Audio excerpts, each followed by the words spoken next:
Pamela, por favor, adelante. Sí, primero agradecer a las expositoras, también agradecer a la moderadora de esta primera mesa del simposio Mujeres o Filosofía escrita por mujeres, feminismo y género. Esta es una mesa que surge este año en la CHIF, no habíamos tenido nunca una mesa de este tipo, por lo tanto para mí es muy importante poder dar como el inicio también a estas discusiones en el campo filosófico nacional de una forma oficial en la Asociación Chilena de Filosofía. Yo creo que es un tema importante, se llama Filosofía escrita por mujeres y no filósofas, básicamente para explicitar la problematización de la ausencia de mujeres en el currículum filosófico, eh, y también un poco para problematizar esta construcción monogenérica de la filosofía. Entonces, eso solamente para comentarles el título, porque se llama así, para que también vayamos conversando y construyendo a partir de lo que vayamos discutiendo en todo este simposio que está compuesto por 5 meses. Bueno, no me extiendo más, dejo con usted, Ángela Boitano, que va a ser la presentadora y moderadora de esta mesa. Muchas gracias por Sí. asistir. Bueno, buenas tardes, bienvenidos a esta mesa, como decía Pamela, la primera que se hace en los congresos de la CHIF de este índole. Hoy día tenemos 3 personas que exponen: Carmen Ruiz Bustamante. Ella va a exponer un texto llamado Marca Sexual e Inversión en la Escritura, el Lensixu y la Deconstrucción. Carmen Ruiz es psicóloga de la Universidad Católica, es magíster en pensamiento contemporáneo de la UDP y además ha hecho clases en las universidades de Alberto Hurtado, Católica, Arcis, y actualmente hace su tesis doctoral en la Universidad de París-Nanterre. Luego va a exponer María Julieta Massacese. ¿Está bien pronunciado tu apellido, María Julieta? Va a exponer un texto llamado Visión y Parcialidad, una revisión de la noción de conocimiento situado de Donna Haraway. Ella es profesora de filosofía por la Universidad de Buenos Aires y además es becaria doctoral de CONICET Argentina. Y finalmente Loreto Paniagua Valdebenito va a exponer crítica al binarismo desde una propuesta pragmaticista. Loreto es profesora de filosofía, magíster en filosofía además, mención lógica y filosofía de la ciencia, docente auxiliar pedagogía en filosofía de la Universidad de Valparaíso. Así que partimos con Carmen. Mira, son 20 minutos, Carmen, yo te voy a avisar cuando te queden 5. Te voy a avisar en el chat, ¿ya? Para no interrumpir tanto. Perfecto. Dale. Bueno, muchas gracias. Buenos días a todas, todos, todes. Puesto que el tiempo es limitado, no voy a hacer mayor preámbulo y empiezo enseguida. Un segundo, voy a abrir el documento.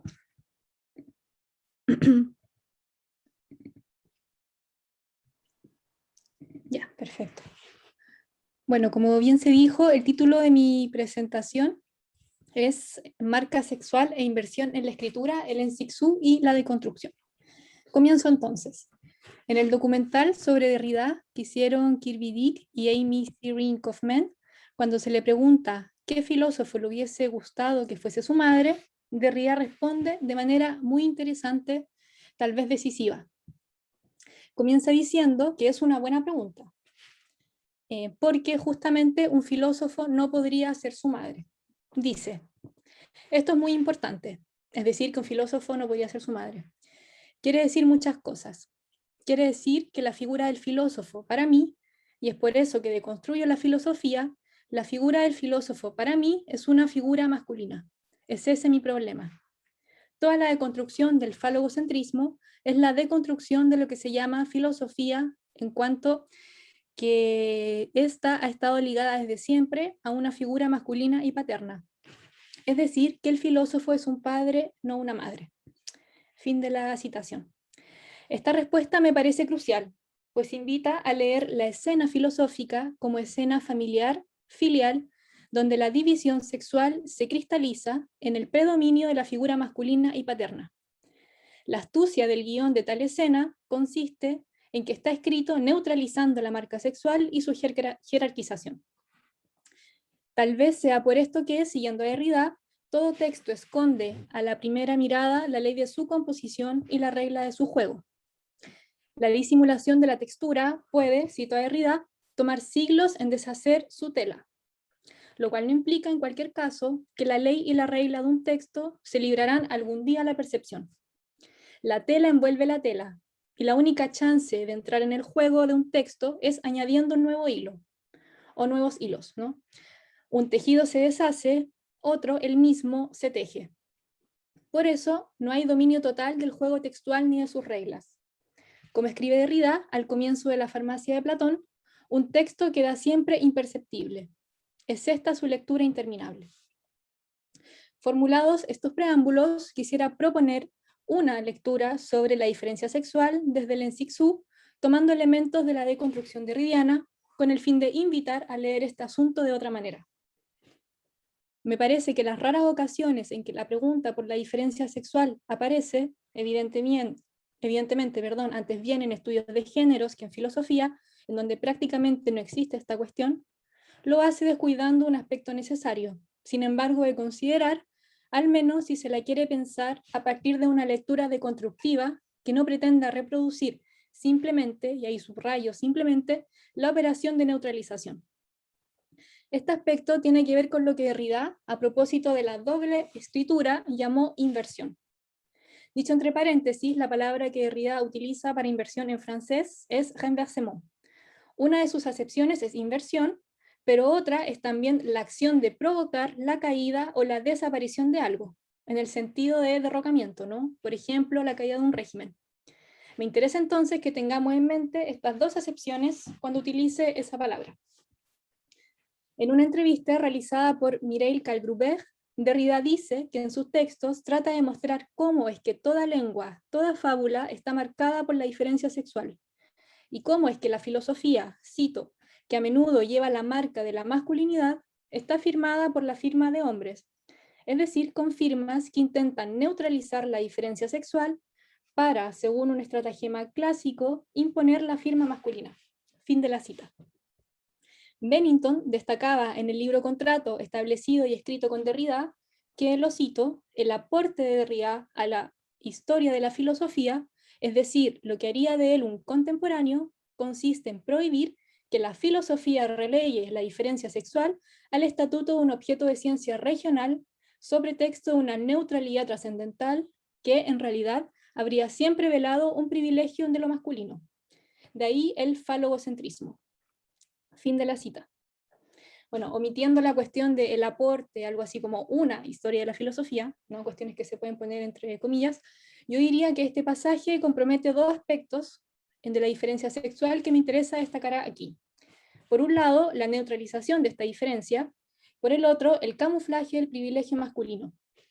Para pensar estos dos aspectos, a saber, la neutralización y el camuflaje del privilegio masculino, que permite el funcionamiento de la máquina falocéntrica, hay que dejar circular los viejos nombres de la diferencia sexual. Como escribe Derrida en el singular prefacio de la diseminación llamado Fuera del libro, aunque haya en el gesto deconstructivo un riesgo de regresión en el hecho de dejar circular los viejos nombres o las viejas palabras, porque en francés Derrida escribe vieux nom, y nom significa tanto nombre como palabras. Habría entonces que reconocer y tomar ese riesgo si no queremos confirmar de antemano dicha situación. El gesto contrario, que buscaría deshacerse inmediatamente de estos nombres y, cito a Derrida, pasar por decreto con un gesto simple hacia el afuera de las oposiciones clásicas, implica olvidar que estas oposiciones no constituyen un sistema ya dado, ahistórico y homogéneo, sino, lo cito de nuevo, un espacio disimétrico y jerarquizante atravesado por fuerzas y trabajado en su clausura por el afuera que reprime. Fin de la cita. Del mismo modo, dicha pretensión de pasar con un gesto simple hacia el afuera de las oposiciones clásicas supondría dar libre curso a las fuerzas que dominan efectivamente e históricamente el campo. En una entrevista de 1971 con Jean-Louis Hubin y Guy Escarpeta, Derrida decía, cito, lo que me interesaba en ese momento, lo que busco ahora según otras vías, es al mismo tiempo que una economía general, una especie de estrategia general de la deconstrucción. Esta tendría que evitar, a la vez, neutralizar simplemente las oposiciones binarias de la metafísica y el residir simplemente confirmándolos en los campos cerrados de estas oposiciones. De esta operación, digamos, destructiva, habría que destacar 2 puntos, según mi parecer. Primero, el término que tomamos para invertir la jerarquía es un término que, formando parte de esta, en realidad nunca le ha estado sometido del todo. Segundo, la inversión no corresponde en todo caso a una fase cronológica o a una página, cito, que un día una podría dar vuelta para pasar simplemente a otra cosa, pues se trata de una fase estructural cuya permanencia es interminable en la medida en que la jerarquía se reconstituye siempre. Invirtiendo la oposición, la jerarquía, en general neutralizada por lecturas que ignoran la oposición, se invierte y entonces es leída. Así es posible escribir, de manera provocadora, que no hay deconstrucción sin una doble escritura que atraviese la inversión de la oposición. Es solo en esta inversión que su rigidez puede ser desestabilizada, no sin riesgo cada vez, por supuesto, ¿no? Para evitar la simple confirmación de lo inverso, esta inversión debe hacerse inscribiendo al mismo tiempo un espaciamiento que trastorne la lógica clásica que produce la oposición dialéctica.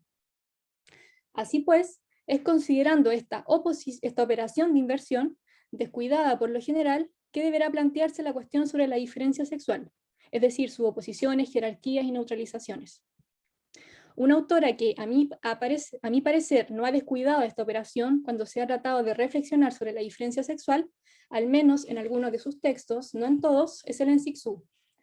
Si Derrida devela la sexualidad oculta en todo texto, subrayando la imposición de la firma masculina que se imprime sin mostrarse gracias a la operación de neutralización, Cixous, por su parte, va a describir el funcionamiento de esta firma, suministrando una explicación de los elementos que permiten llamarla precisamente masculina. No habiendo aquí el tiempo para desarrollar las múltiples reinscripciones de la cuestión de la diferencia sexual en algo así como la obra de Cixous, me limito solo a señalar que, a diferencia de sus escritos ficcionales, pueden encontrarse en sus ensayos elementos que llevan más lejos algunas de las cosas sugeridas por Derrida. En una entrevista con Mireille Calgrubert, publicada en 1997, Cixous explicita, cito, «Cuando digo la diferencia sexual, la DS pasa, es eso. La DS en francés, que se pronuncia des, es homófono a diosa, des. No hay nada más bello en el mundo que lo que zapas, ello pasa. Y al mismo tiempo nada más desgarrador, porque zapas y se perdió». Dicho entre paréntesis, Cixous parece condensar múltiples aspectos en la invención léxica en francés de zapas.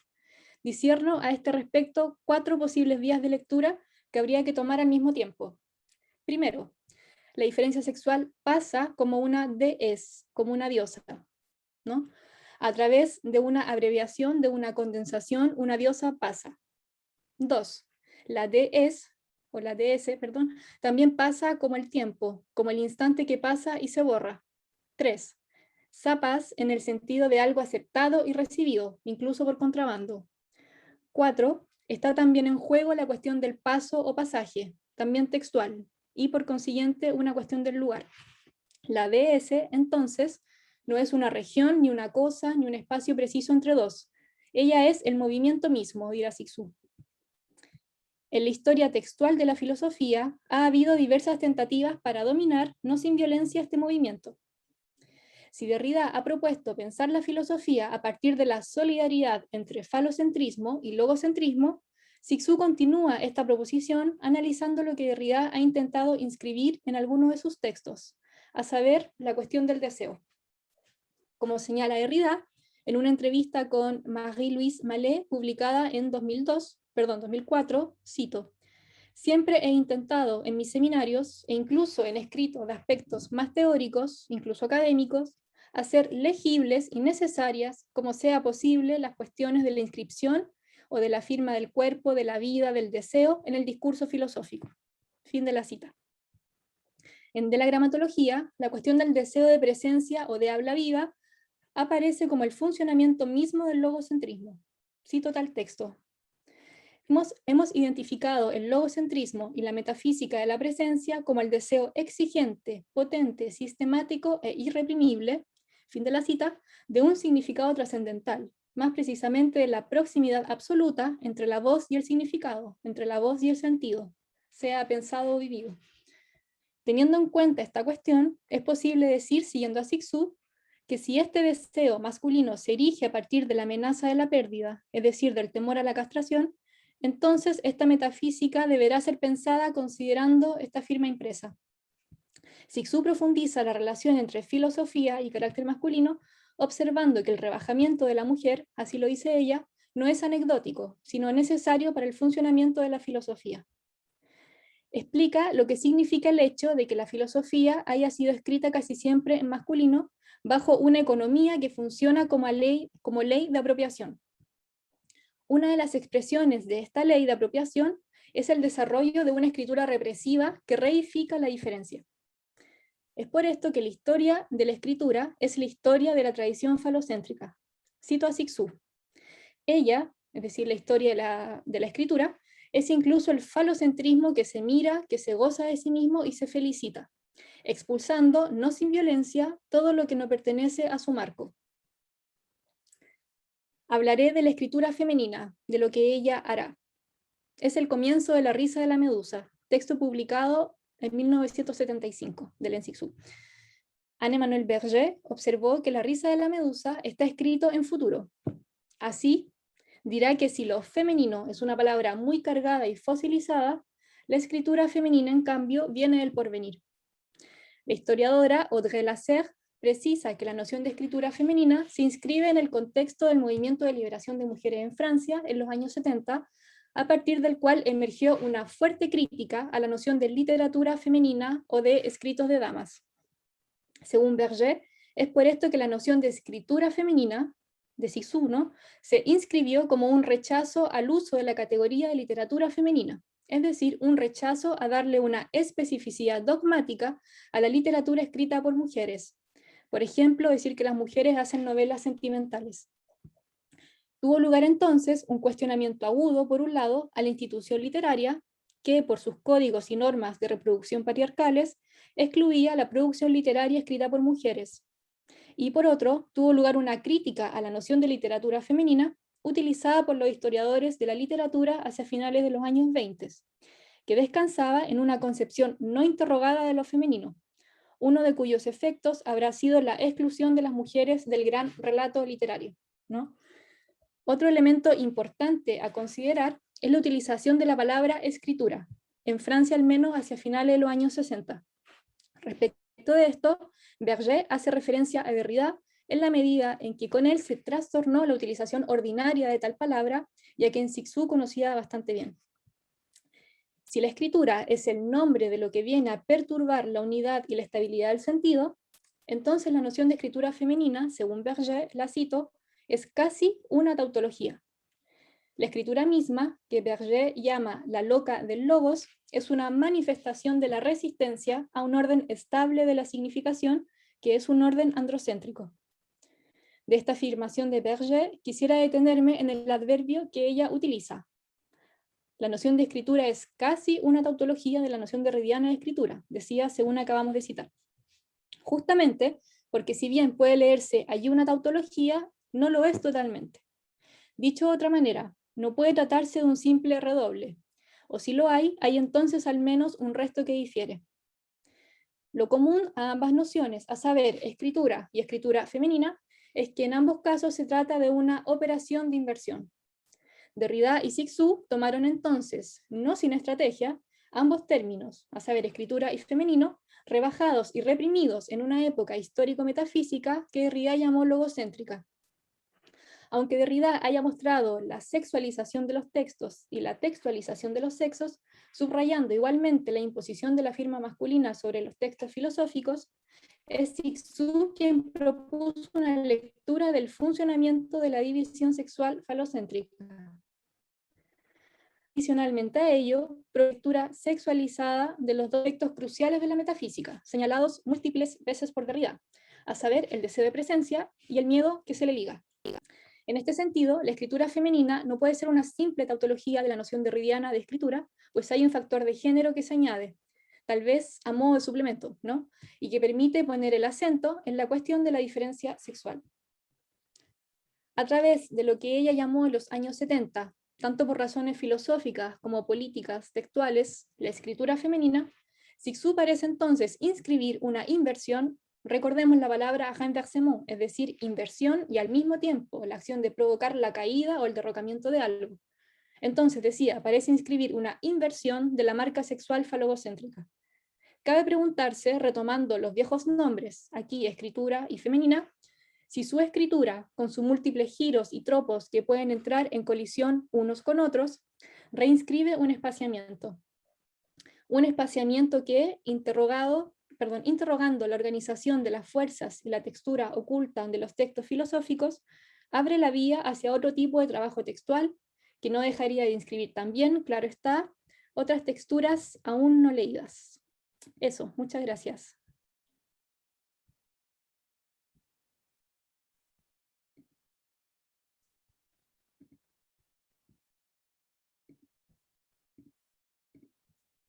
¿Aló?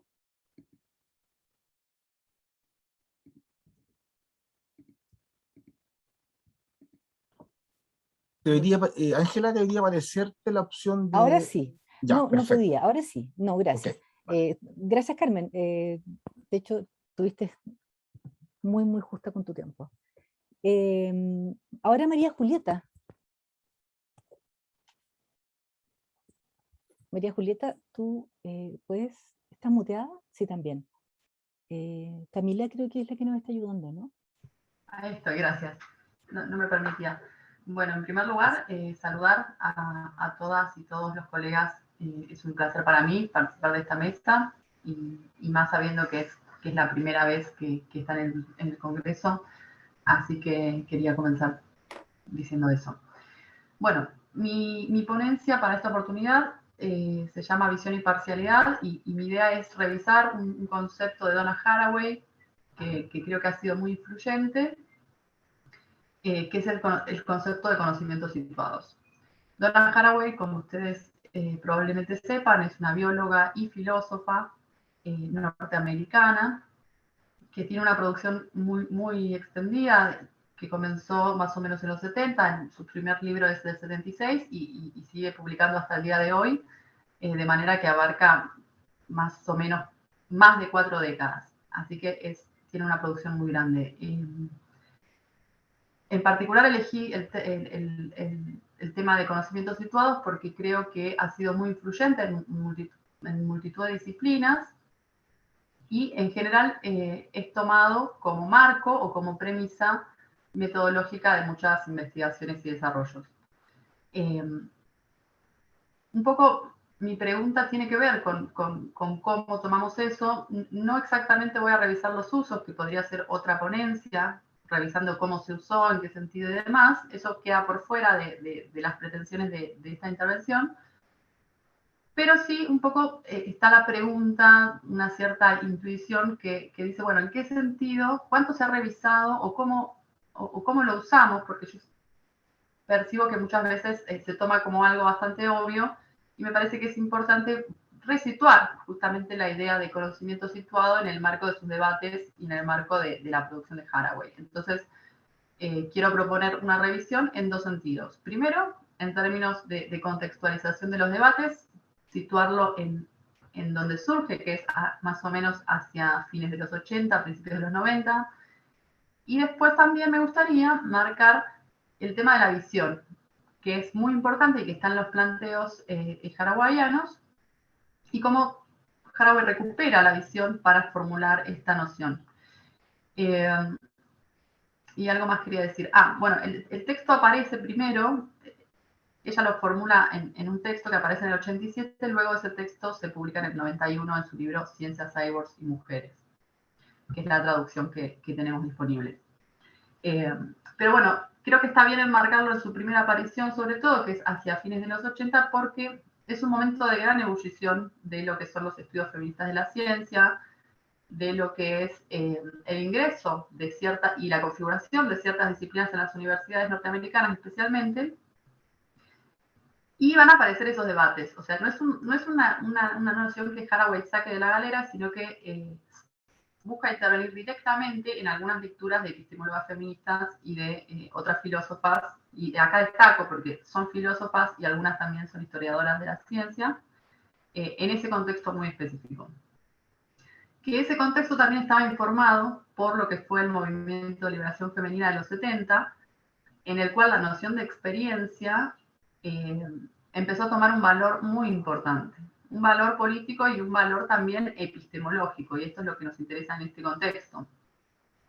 ¿Por qué? Porque como una manera de generar un conocimiento distinto, el movimiento de liberación femenina en Estados Unidos y en muchos países también, por ejemplo en Argentina, desconozco si en Chile, pero sería interesante saberlo, generó, por ejemplo, grupos de concienciación, instancias de compartir experiencias, de compartir conocimiento, incluso de compilar esos materiales en distintas publicaciones. Hay muchas experiencias y son estrategias feministas que se usan también hoy en día, ¿no? Como generar manuales de salud, de distintos temas.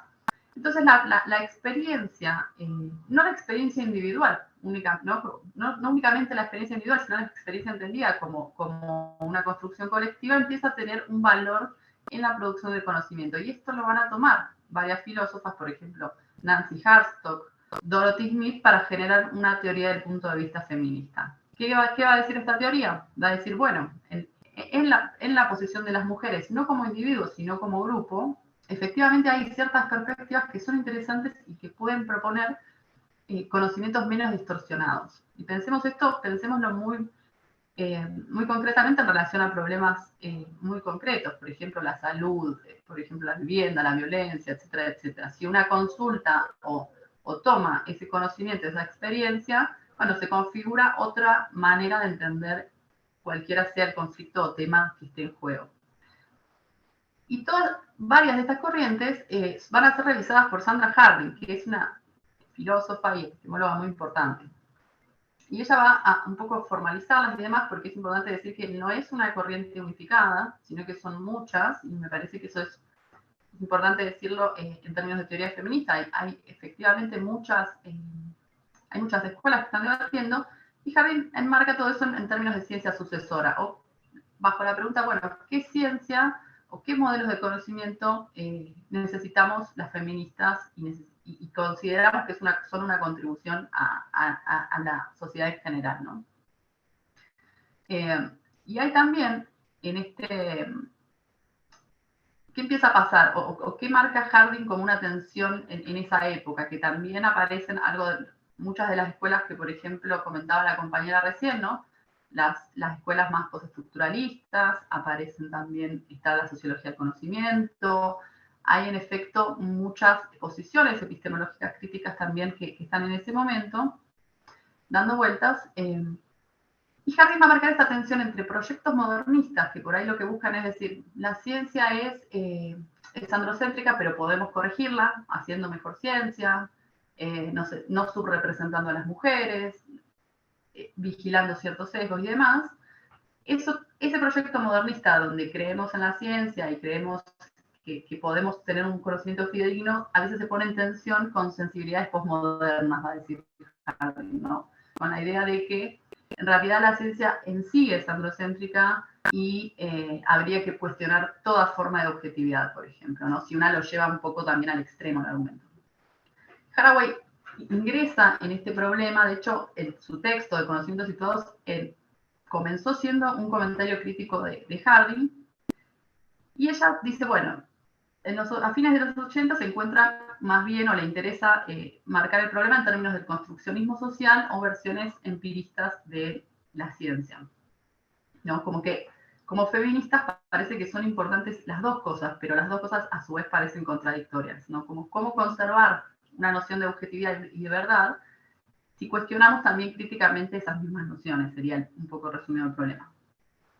¿Qué va a decir Haraway aquí? Bueno, al igual que Harding, consideran que es importante mantener una cierta noción de objetividad y una cierta noción de verdad, porque en términos políticos necesitamos intervenir en el mundo y tener un conocimiento más fidedigno. O sea, la línea modernista, si se quiere, no se puede abandonar, pero a la vez tampoco podemos abandonar la cuestión crítica de llevar más allá el propio desarrollo del pensamiento, ¿no?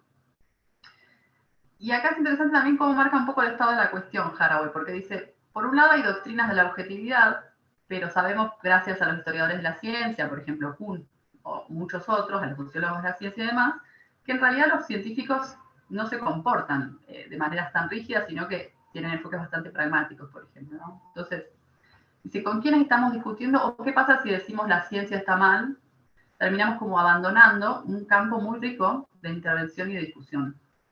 Entonces, ni el relativismo ni el objetivismo son opciones feministas como para que sirvan realmente a los propósitos feministas, ¿no? Entonces, Haraway, ¿qué va a proponer? Haraway propone mantener las tensiones, y esto es un poco común a todas las propuestas que ella hace, donde intenta evitar la polarización y mantener incluso a veces posiciones contradictorias, y aquí es donde propone la cuestión de los conocimientos situados, en este marco de debate, ¿no?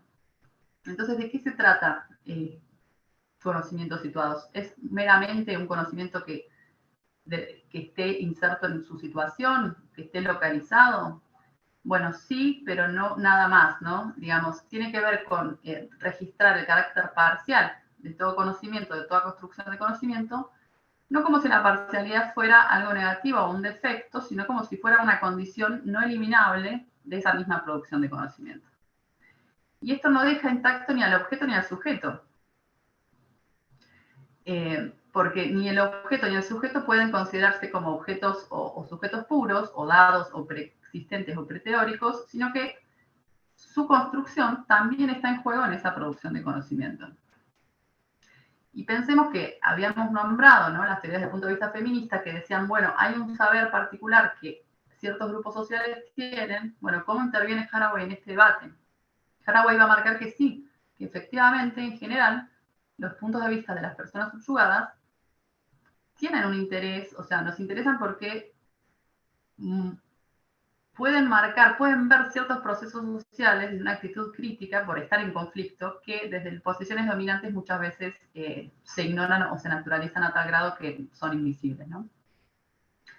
Pero no se puede buscar un punto de vista puro, como si hubiera un sujeto subyugado dado, ¿no?, sino, o inocente o absolutamente ubicable, sino que en general, dice Haraway, habitamos varias posiciones y en todo caso hay que construir un punto de vista subyugado, que esto es un poco lo que venía también diciendo la teoría feminista, ¿no? La idea de que hay un cierto valor epistemológico particular en un grupo es una construcción y no un punto de partida, ¿no?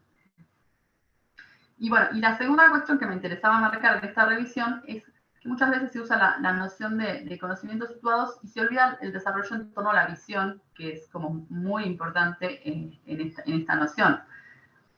Porque Haraway, a pesar de que la visión sabemos que tiene una larga tradición de generación de metáforas en torno al conocimiento, desde la caverna de Platón hasta el iluminismo y demás, donde en general tiene que ver, es una mente que ilumina o que conoce, ¿no?, o la luz se identifica con el bien o la verdad, ella toma un poco irónicamente también la visión y dice que la visión en particular en nuestro mundo tecnocientífico es sumamente importante porque la visión y la generación de imágenes son puntos cruciales en la tecnociencia, ¿no? La capacidad de poder ver en términos de microscopios, en términos de telescopios.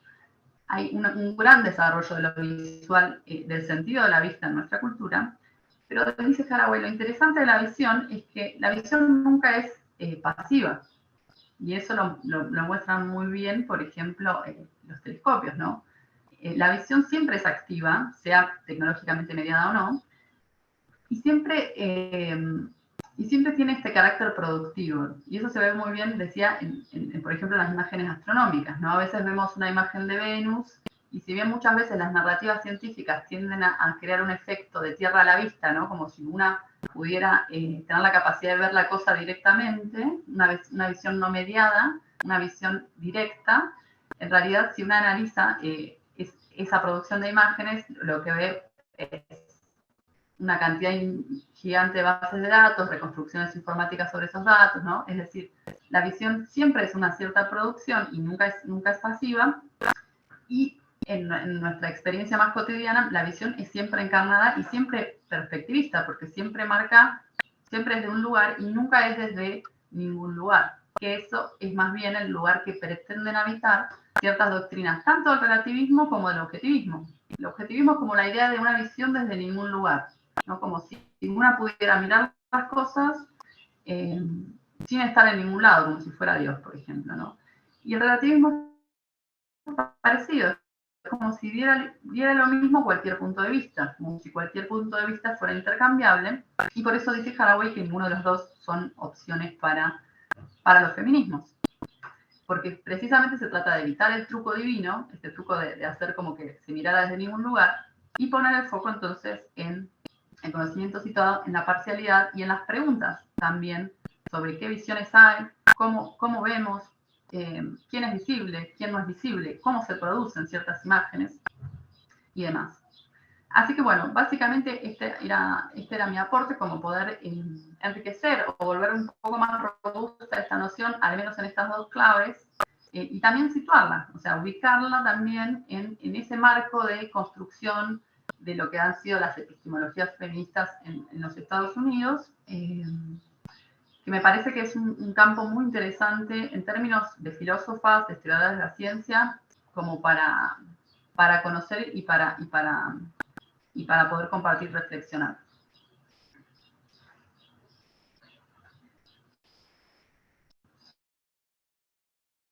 Ahí sí. Gracias, María Julieta. Te tomaste tus 15 minutos, justo. Y ahora Loreto. Loreto Paniagua, ya las presenté, así que te voy a avisar a los 5 minutos cuando te falten al chat para no perturbar a todos. Dale, Loreto.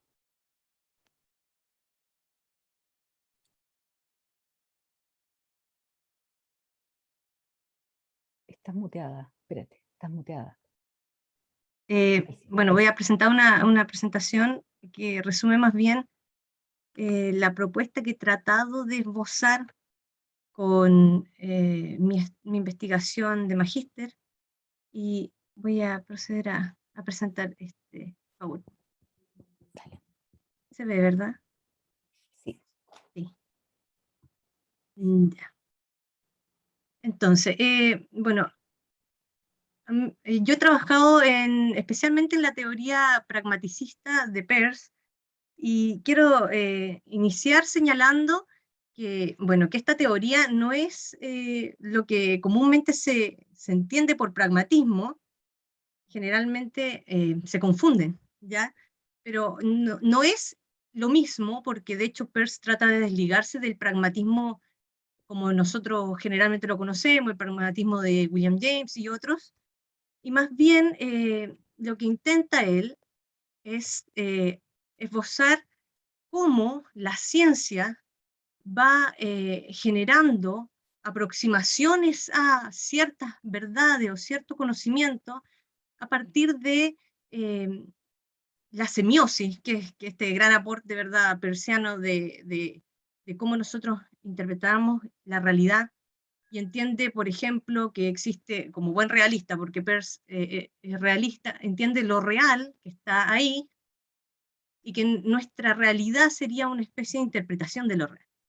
Dentro de ese contexto teórico, a mí me interesó mucho empezar a cuestionarme ciertos conceptos, especialmente cuando se hablaba de ciertas,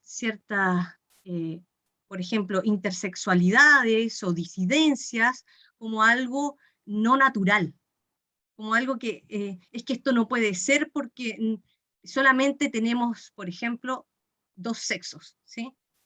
Entonces, dentro de esta investigación, partí desde la filosofía y también unificando con ciertos conceptos de la biología y de la genética para poder dar explicación a una resignificación del género, creo yo. Eso es como un preámbulo, ¿ya?, que se puede hacer con respecto a esta investigación.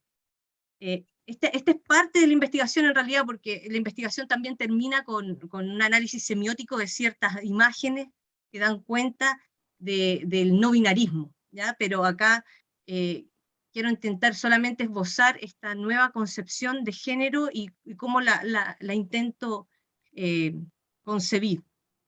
Entonces, considero que existe una falta de comprensión de la categoría de género, principalmente porque muchas de las estructuras epistémicas mediante las cuales se interpreta y se intenta comprender la misma son inapropiadas teóricamente para abarcar los alcances que hoy tiene esta categoría. Generalmente pensando en que cuando se habla o se trata la categoría de género, principalmente es de un análisis simbólico binario, de sujeto-objeto o de mente-cuerpo, o también tiene relación con cómo nosotros hablamos de algo, emisor-receptor, etc. Considero que la estructura aportada por el pragmaticismo, a saber, principalmente ciertos aportes de la filosofía de Peirce, sus categorías, su máxima pragmática, los modos de fijación de la creencia y su teoría semiótica pueden ser un aporte para generar una aproximación hacia la comprensión de una categoría de género. En este sentido, me gustaría hacer como un recorrido sobre desde dónde se inició esta reflexión, principalmente en cómo se empezó a consolidar la perspectiva binaria, que perdura hasta nuestros días, obviamente resquebrajándose cada vez más, pero perdura hasta nuestros días. Y me gustaría también mostrar que es muy importante la influencia o el influjo que ha tenido Aristóteles en todo esto. Bueno, siempre se habla de Aristóteles y cómo él ha influenciado, pero principalmente el influjo que tuvo desde su naturalismo, especialmente en la teoría de Linneo. Y es posible señalar que bajo la visión aristotélica, especialmente su teleología, se puede entender la inmutabilidad de la forma, lo cual, como modelo de comprensión de los seres vivos, y en particular de los seres humanos, pone límites sobre las posibles variaciones que pueden existir evolutivamente en el mundo natural.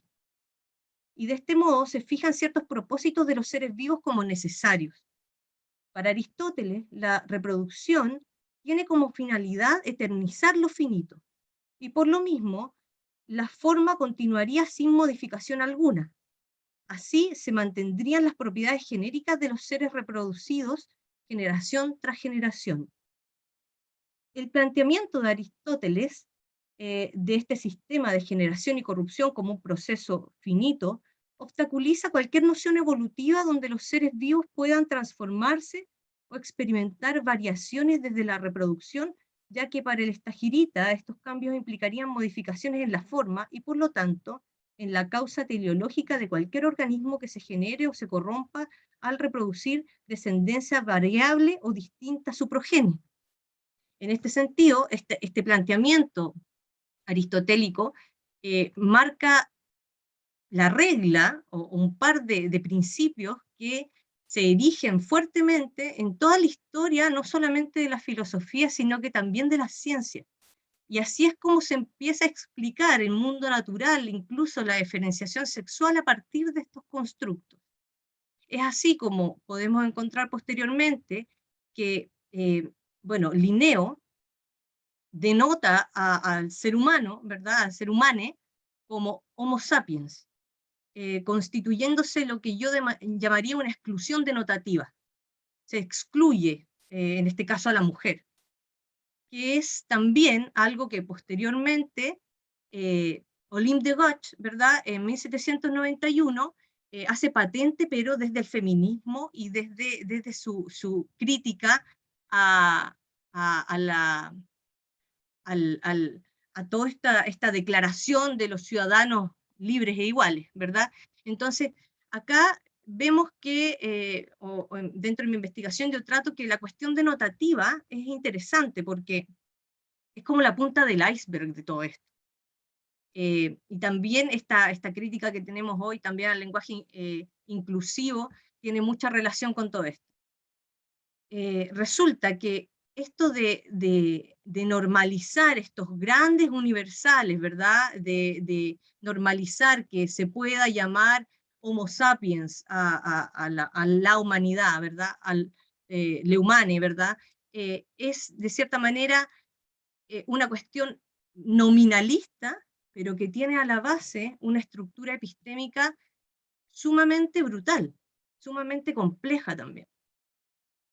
Dentro de esto, hay una cosa muy importante, que es lo que detecté en mi trabajo, que el feminismo, el aporte del feminismo al esclarecer el carácter simbólico de la categoría de género, hace patente esta exclusión que se hace de la mujer, pero también abre las rutas de acción hacia otros lugares.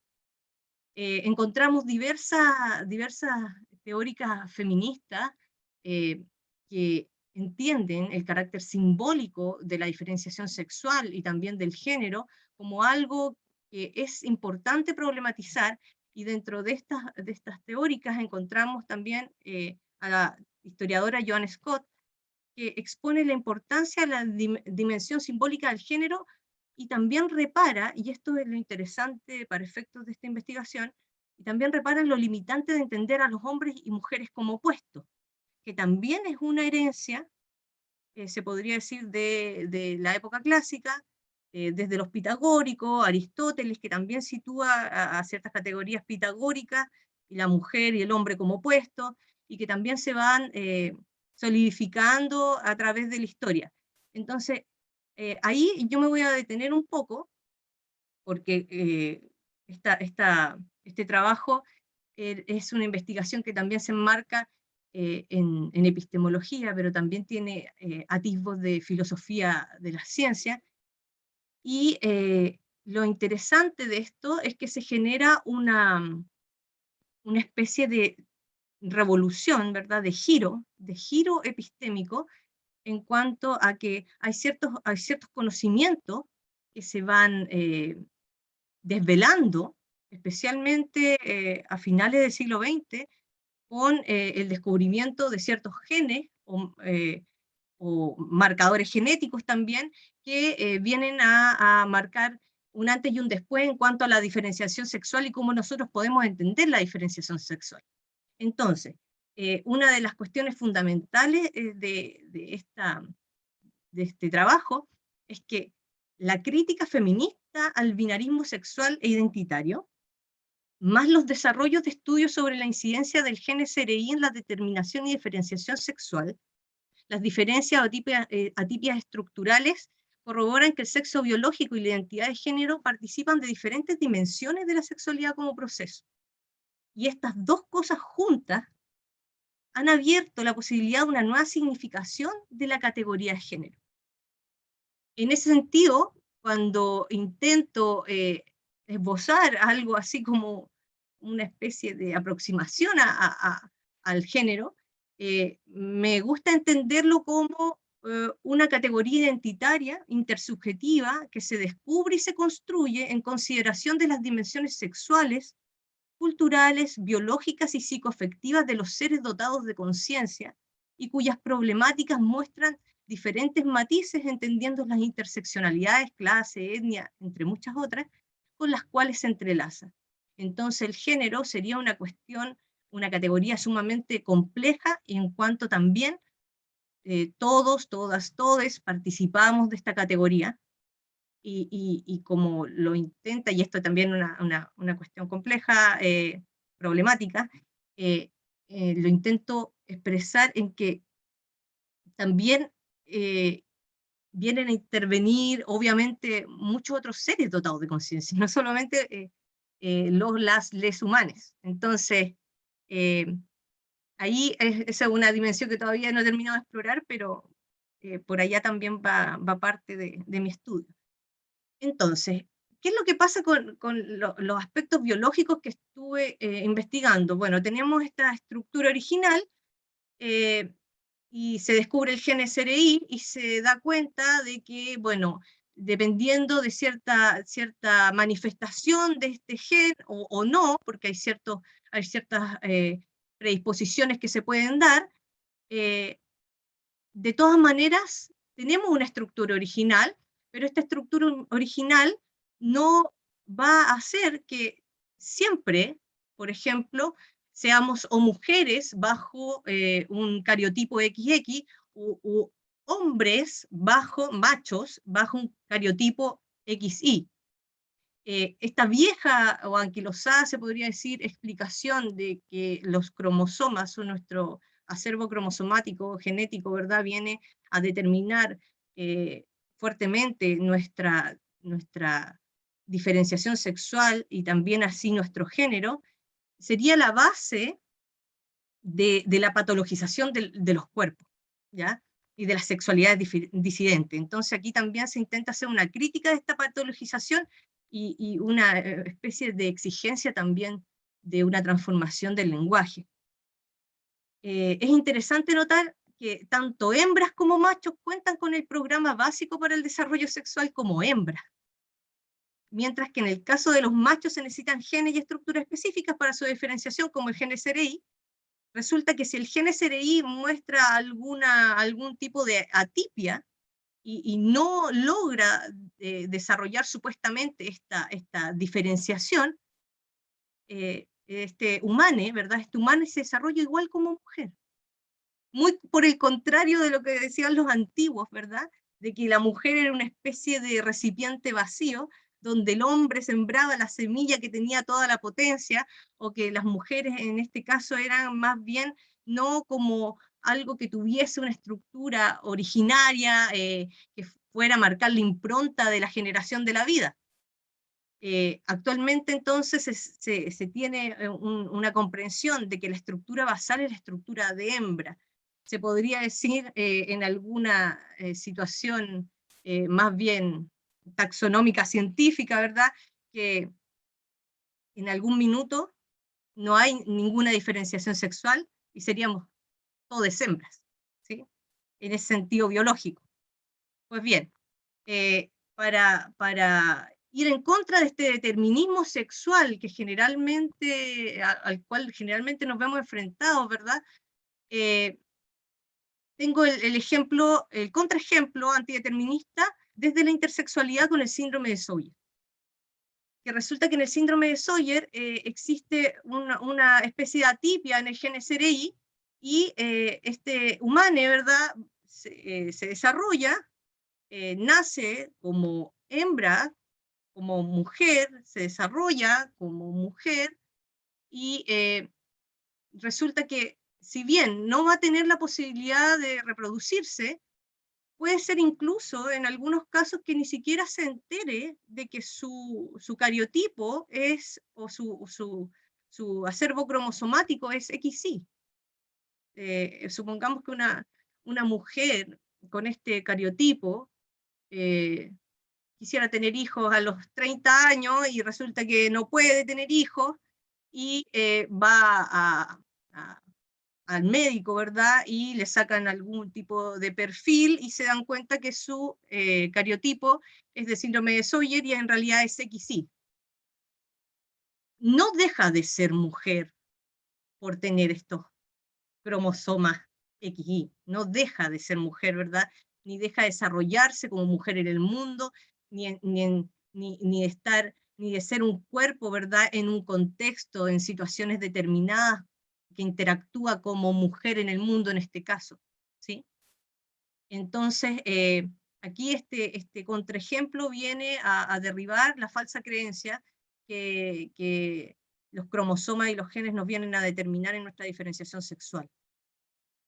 Y también viene a tratar de hacer frente al lenguaje patologizante. Yo trato de proponer que, o sea, este tipo de atipias, diferencias, me gusta llamarlas diferencias, dentro de esta diferenciación sexual, valga la redundancia, están fuera de una perspectiva teleológica binaria, en la cual generalmente se marca a los seres humanos sanos como aquellos que necesariamente tienen capacidad reproductiva y tienen un sexo biológico definido macho o hembra, y no tenemos más. Y en realidad, como yo lo he expresado en algunas otras ocasiones, la naturaleza tiene un relato, y dentro de este relato podemos encontrar una variedad inmensa de distintas humanidades, sin tampoco estar tratando de trazar una universalización tajante que borre las subjetividades, porque de hecho cuando volvemos a esta propuesta en este esbozo del género como categoría de los seres dotados de conciencia. También se intenta resguardar estas subjetividades y estas grandes diferencias que se pueden encontrar, pero dentro de un tronco común, no solamente entre seres humanos. O sea, cuando nosotros pensamos en otras cosas, como por ejemplo, que somos entre un 96% iguales a otras especies genéticamente, nos damos cuenta que en realidad estas diferencias que hemos marcado falaciosamente de la hiperracionalidad o superioridad humana también van difuminándose. Bueno, acá he puesto esta galleta, la galleta de jengibre con la cual se enseña hoy por hoy la diferencia sexual, pero yo sigo haciendo una crítica del binarismo, porque acá nuevamente encontramos que la mujer está a un extremo, el hombre al otro, y tenemos los genderqueer o los andróginos en la expresión de género, las intersexualidades al medio, cuando considero que no es así, dado que tenemos estructuras primigenias que son las mismas. En ese sentido, he tratado de esbozar otro tipo de esquema, donde se parte todo de lo mismo y nosotros podemos compartir distintos desarrollos. O sea, podemos tener, por ejemplo, en la dimensión de la expresión de género, cuestiones tanto femeninas como masculinas, como no binarias, e irnos desarrollando de ese modo. Y todo eso se da a la par. No es que hombres y mujeres sean extremos u opuestos. Bueno, el binarismo entonces va más allá de una cuestión simplemente procedimental que se muestra en las acciones humanas. Es una cuestión epistémica en cuanto a que tiende a estructurar nuestras explicaciones sobre el mundo. La estructura epistémica pragmaticista puede aportar a la comprensión de la categoría de género, dado que no hace esa oposición como base del conocimiento. Y según la estructura epistémica de Peirce encontramos ciertos aportes como su máxima pragmática, los tipos de fijación de la creencia, la crítica peirciana al dualismo cartesiano entre mente y cuerpo, las categorías y su semiótica. Y también la máxima pragmática, que nos dice que nosotros siempre tenemos alguna duda y fijamos creencias, y estas creencias pueden quedar robustecidas a través de la historia y no moverse en mucho tiempo a partir de los métodos de fijación de la creencia. Que hay algunos que son por autoridad, o sea, se nos enseña, se nos dirige hacia creer que solamente hay dos sexos, que no tenemos otra opción. Bueno, y para ir redondeando, porque veo que ya no me queda tiempo, Nada. cuando hablamos de Cero. esta propuesta peirciana, y especialmente de las categorías, vemos que la primeridad, la segundidad y la terceridad no funcionan como categorías separadas, sino que funcionan todas ellas. O sea, la terceridad tiene cuestiones de la segundidad y la primeridad. Entonces el género lo puedo interpretar como una cualidad de la cual todos tenemos, todos participamos de esta categoría. Y luego la expresión de género es esa relación con el mundo, de mi género con el mundo. Y la terceridad es la lectura que podemos hacer, entre otros, intersubjetivamente, de las diferentes expresiones de género. Y bueno, para ir redondeando, considero que una de las cosas que más compleja, problemática de esta interpretación que he hecho es que la problematicidad, según mi visión de las cosas, no estriba directamente en la categoría de género, sino en el rol que se le atribuye al género a partir de la lectura simbólica de esta categoría. Eso principalmente. Muchas gracias. Gracias, Loreto. Nos quedan 15 minutos para abrir un debate. Así que dejo abierta la palabra. Se pueden preguntar. Maribel, veo que tiene su mano levantada. No sé si tú no te puedes desmutear automáticamente, ¿cierto? Pero creo que el anfitrión, que es Braulio o Pamela, ¿pueden hacerlo? Sí, me he Maribel. desmuteado. Ahí está. Dale, Bueno, Maribel. sí. Muchas gracias a las tres ponentes y voy directamente a... porque tengo dos preguntas y un comentario. a Carmen, que me alegro mucho de verla porque pasamos algunas horas juntas en el Instituto de Filosofía, le quería preguntar brevemente cómo veía la relación de la propuesta que hace Irigaray también de romper el lenguaje, ¿no? de explotarlo desde dentro, precisamente el lenguaje de la filosofía, que es lo que además ella hace en Espéculo. ¿Cuál sería la relación que veía, así a modo general, con la propuesta de la escritura femenina de Hélène Cixous? Si es que ve alguna relación o no. A Julia le quería comentar con respecto a la idea de los conocimientos situados de Donna Haraway. ¿Qué le parece? Porque a mí me llama mucho la atención, releyendo el texto, esta idea de responsabilidad, o sea, como la parcialidad, ¿no?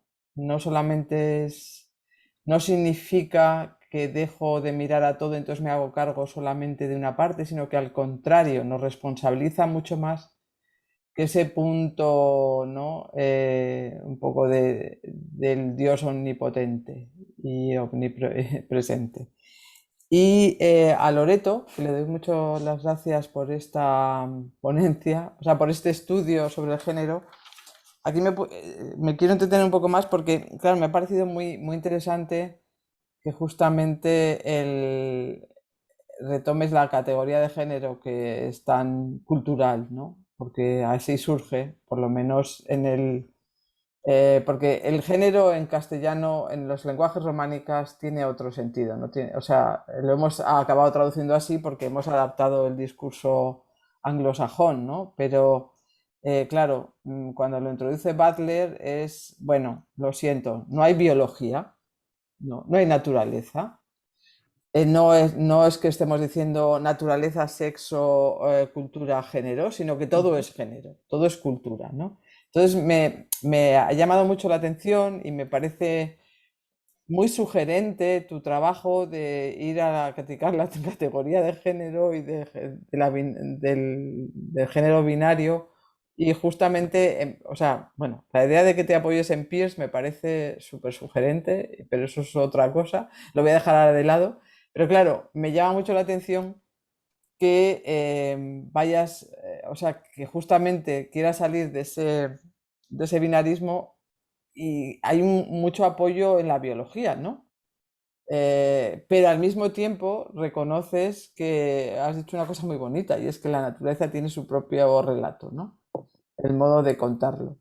Entonces, esta tensión, ¿no? Porque de alguna manera retomas toda la parte biológica, que durante mucho tiempo hemos querido deshacernos de ellas en el feminismo, ¿no?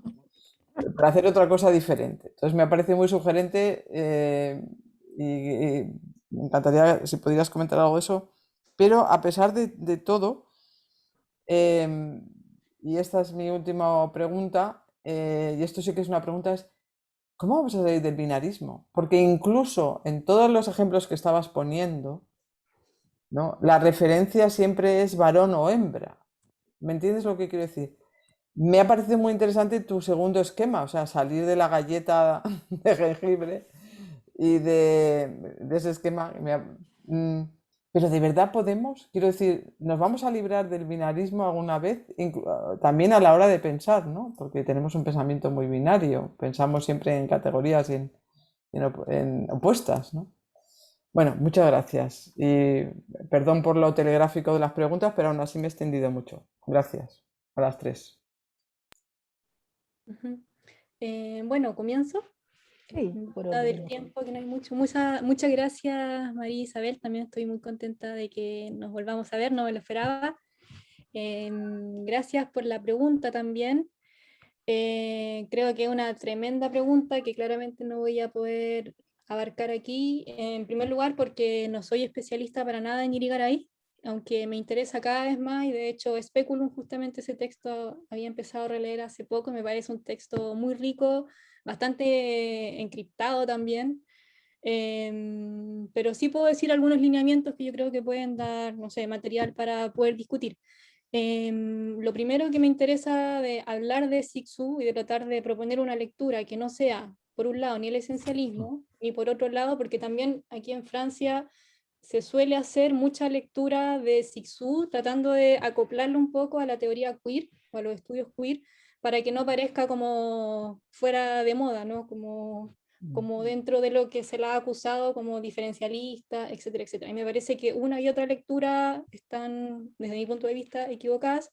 En cuanto a Cixous, no está cerca de la teoría queer, por un lado, vocalmente, en su escritura tampoco, no hay diálogos con Judith Butler, ni por otro lado me parece que hay algo así como un esencialismo, al menos no tan simple como se le acusa.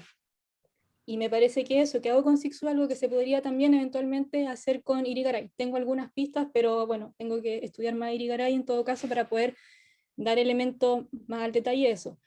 Lo que sí me parece es que yo creo desde mi punto de vista que hay algo así como una muy mala lectura que viene de todos lados, desde Estados Unidos, leyendo a las filósofas francesas, como también entre ellas, por ejemplo, yo creo que usted está al corriente de la disputa entre Wittig y Cixous, que era muy fuerte, y hay una historiadora que mencioné en esta ponencia que se llama Audrey Lasserre, que es buenísima, una historiadora francesa, que muestra justamente el malentendido es tal que dentro de lo que fue algo así como en Estados Unidos y se mencionó al French feminism, al feminismo francés, se catalogó dentro del feminismo francés a Hélène Cixous, a Lucy Irigaray justamente y a Julia Kristeva.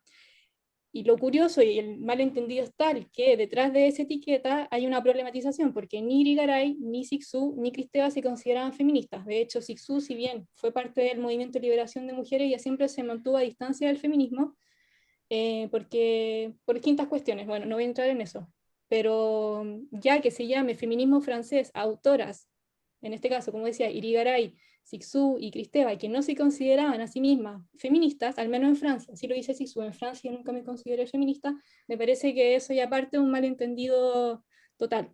Y también acusar de diferencialismo lo que hace Cixous, ese diferencialismo como un simple esencialismo, vale decir como una afirmación, también lo que le acusaba Wittig a Cixous, como una afirmación de lo femenino que vendría a reificarlo, me parece reductor, justamente, bueno, por los distintos elementos que presenté hoy, y porque creo que justamente leyendo Cixous a la luz de algo así como la deconstrucción, me parece que lo que hay más bien es una operación de inversión que vendría justamente a interrogar todo el campo de fuerza en el cual se inscribe la noción de lo femenino para hacer de eso otra cosa, antes que esencializarlo.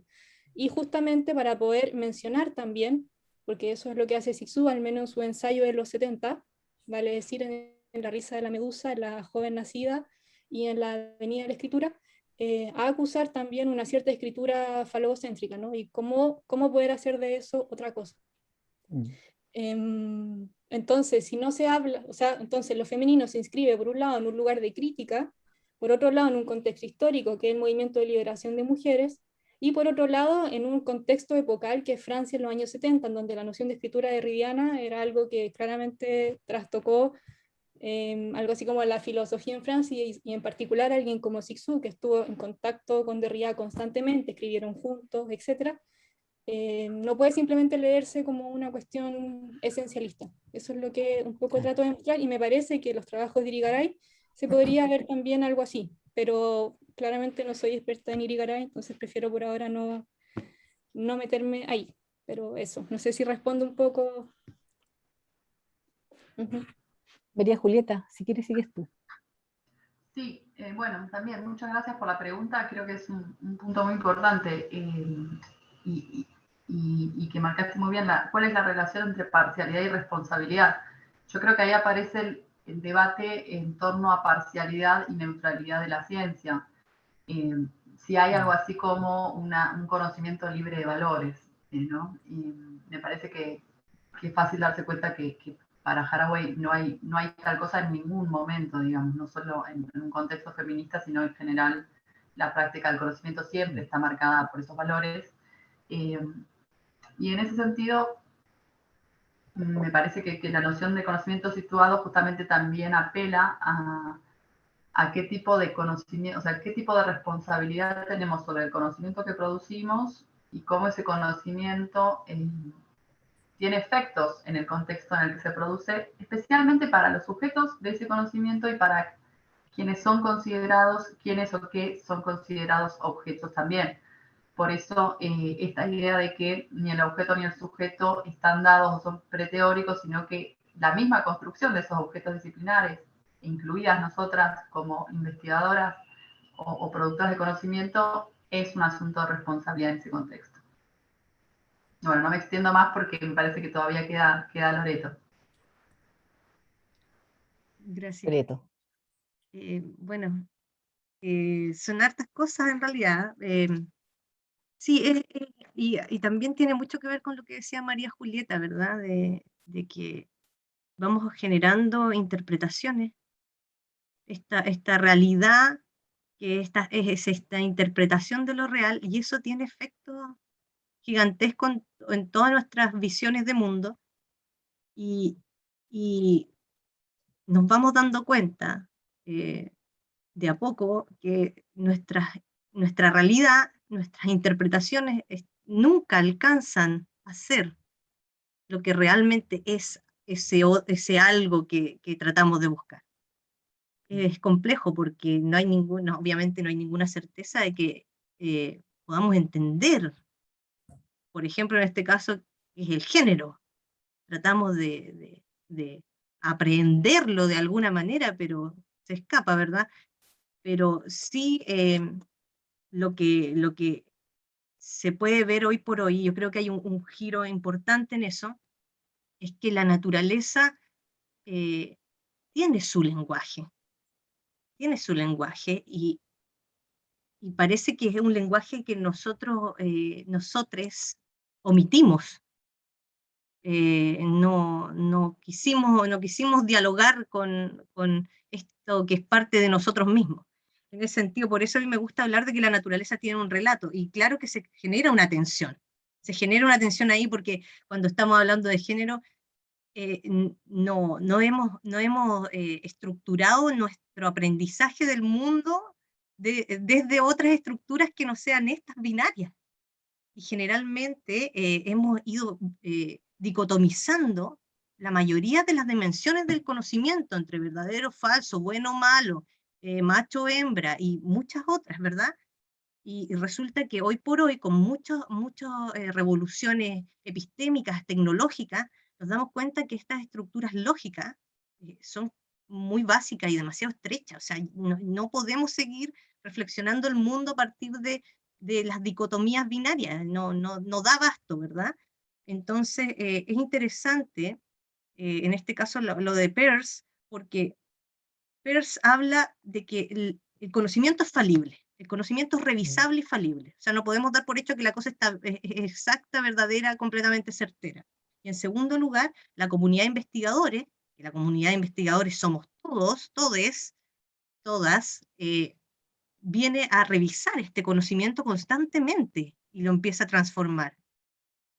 Eso es interesante porque generalmente se tenía este ideal de sujeto prácticamente cartesiano, ¿verdad?, de generación de conocimiento, y esto viene a romper este esquema con esta comunidad de investigadores.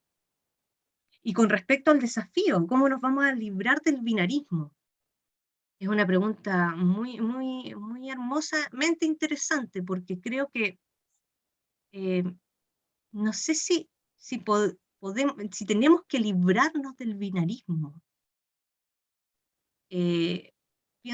Cuando pienso desde las categorías peircianas, pienso en esta segundidad que nos plantea Peirce, en esta relación, en los aspectos relacionales, y sin duda alguna, muchos de nosotros nos relacionamos binariamente en muchos entornos, sin duda alguna.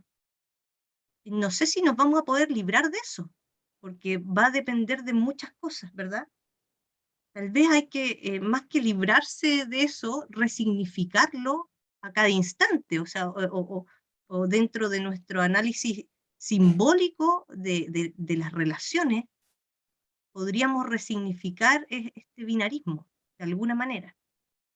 Y creo que puede ser que eso cambie los hábitos, pero es una cuestión que no sé si es posible librarse de. Yo creo que históricamente ya no es posible librarse. Entonces, una cuestión que hay que problematizar y en realidad es una incertidumbre, una incógnita, no sabemos qué puede pasar, ¿sí? Tampoco la idea es, por ejemplo, y es una tensión que se produce constantemente en mi investigación, venir a borrar las problemáticas que produce el binarismo y esta interpretación binaria de la realidad, porque sin duda alguna provoca ciertas exclusiones violentas, ciertas transgresiones, ¿verdad? En el contexto de las cuestiones de las mujeres. El otro día hablando con una compañera sobre, por ejemplo, la mujer proletaria y las problemáticas que la atañen a esta mujer dentro de los asuntos del cuidado, y esto también se inserta en una dinámica binaria, y no porque uno quiera que exista interpretaciones no binarias, vamos a dejar de lado esas problemáticas, pues son problemáticas que nos interseccionan cotidianamente. Entonces, se produce una cuestión de pronto más compleja de lo que uno pensaba cuando se incorporó en esto, ¿verdad? De tratar de desentrañar o esbozar una nueva definición tal vez para el género. Eso en realidad. Y muchas gracias, María Isabel, por tu pregunta. Oye, y lamentablemente estamos allá al final. Qué pena, bueno, siempre nos pasa eso, que tenemos poco tiempo y parece que hay muchas ganas de conversar. Por lo tanto, parece que se hace corto un congreso cada 2 años. En algún momento en la Chif, ¿te acuerdas? Hacíamos filosofía con todos en la Biblioteca de Santiago. Tal vez hay que hacer más cosas entre este año y los 2 que vienen.